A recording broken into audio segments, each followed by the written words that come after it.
Georgia on its way to a college football playoff appearance against Michigan, of course. But before they get there, they've got to work out the defense and, of course, pick up another top-notch recruiting class for 2022. Welcome into the Voice of College Football. We got Big Dog Brett on the line. You can catch him on his YouTube channel. Of course, it's Big Dog Brett. Hey, how's it going today, Brett? How's it going, Mark? Glad to be back on the show again. Appreciate you having us over. Thanks, sir. Absolutely. I appreciate you being here. Yes, Dan sir. Lanning, one of the best in the business, moves on to Oregon to chase down a tremendous opportunity there.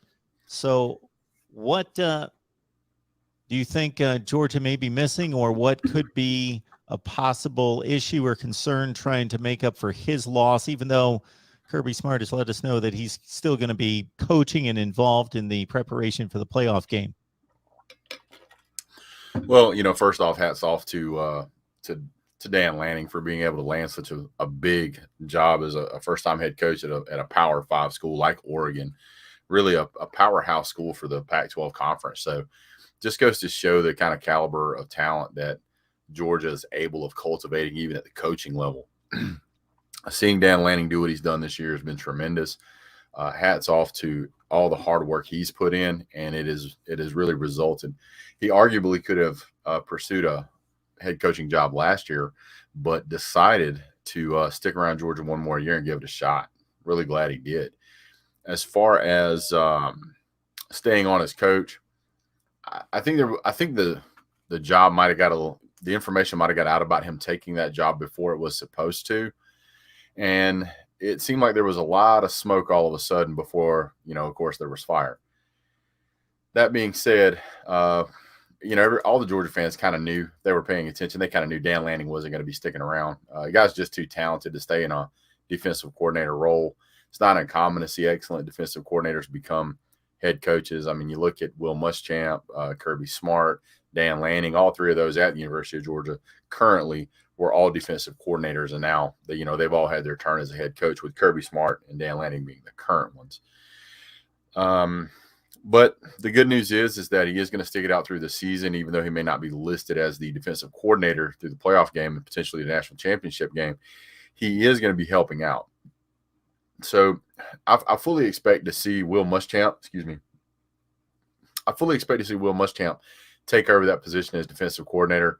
He's a veteran guy. I'm sure he's been helping Kirby and Dan Lanning all year anyway.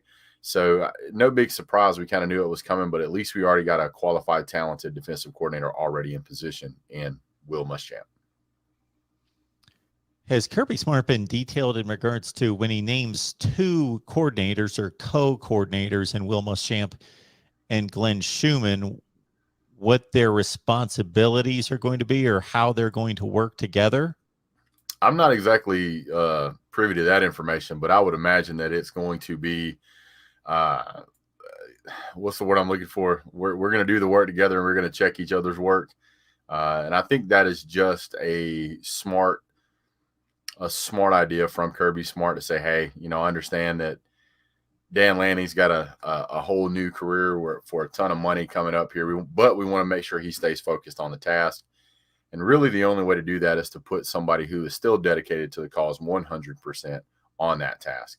So that way there isn't anything that's overlooked. It takes some of the stress off Dan Lanning and gives them an opportunity to really push forward with a positive game plan and know that when they hit the field, they're less likely to have the kind of mistakes that we saw against Alabama. Got Big Dog Brett on the line here. Catch his YouTube channel. Again, it's Big Dog Brett, just like it lists right there on the banner. Check out his work right there covering Georgia football. Since this team took a tumble against Alabama, do you see that as something in which they're going to be able to learn from, grow, get better, use as a wake-up call, incentive, motivation, and get back at it, or maybe took a bit of a confidence hit from it, or is it difficult to gauge the psyche of this team? I think the psyche of the team is actually pretty easy to gauge at this current point. It really seems like there has been great communication among the players and the coaching staff and even the recruits, the ones that are currently committed to UGA.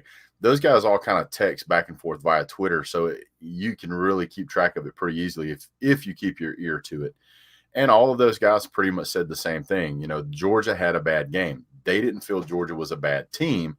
They just felt Georgia had a bad game. Realistically, looking at this entire season, if you were going to lose a game, if you needed a gut check, if you needed something to galvanize this team, this was the only game in the entire season you could do that in and still get into the college football playoff. So if Georgia takes a loss during the regular season and then takes a loss in the SEC championship, they're out of the playoff. If they take a loss in the playoff, they're obviously not going to win the national championship. So losing the SEC to Alabama again was a great gut check. There had been some talk kind of around the campfire that maybe the Georgia players thought they had a better team than they really had. And that seemed to be the case. Georgia played its worst game. Alabama arguably played its best. And in seeing that performance, it gave Georgia an opportunity to look forward and review everything that happened in that game and to not make those mistakes again. Now, historically speaking, it has been a little more on the rare side to have a completely undefeated season to be champions.